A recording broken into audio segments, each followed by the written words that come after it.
Esta escena empezó gracias a un proyecto que me llegó para poder hacer algunas cosas. Mira, estos son los materiales que ponemos acá y lo que hemos usado también, que hemos hecho, nos pusimos a trabajar.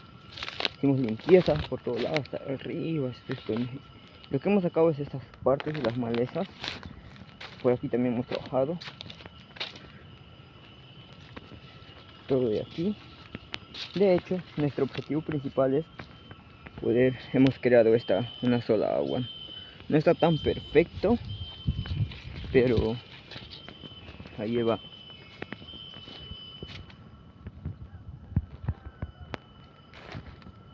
Aquí de las cañas, ya ves, vamos a estar ocultos.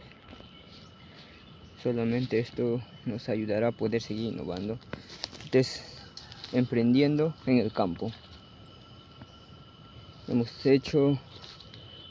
quitado todas estas hojas, vamos como podando todas estas hojas de las cañas, y lo que hemos hecho, le hemos montonado para que esto sea parte. Y estas malezas, ¿no? Son malezas que aquí también nos ha ayudado. Y eso es lo que hemos puesto ahí de fondo.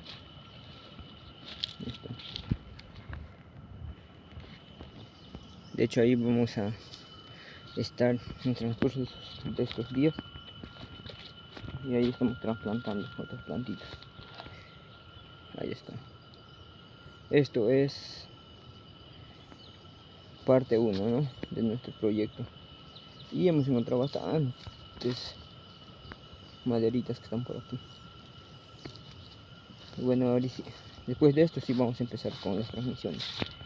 Y el objetivo es dejarlo limpio todo de aquí, ¿ven? Todas esas malezas que están aquí están feos. Hacen que no puedan producir bien las plantas. Y no desarrollan bien, como ustedes pueden ver aquí, ¿ven? Muriendo las plantitas. Lo importante es que vamos a crear algo nuevo, innovador. De hecho, acá antes no había, todo esto era monte, maleza, más maleza, pero ya plantamos algunas plantitas, así como estoy aquí, ¿ven? Se está plantando eso, pero ahí va quedando. Cuando está limpio, mira, brota tan bien y queda como uno de los mejores producciones que hay en el campo, ¿no? Eso es lo que estamos queriendo hacer, cómo podemos sacar provecho del campo y podemos trabajar de manera adecuada.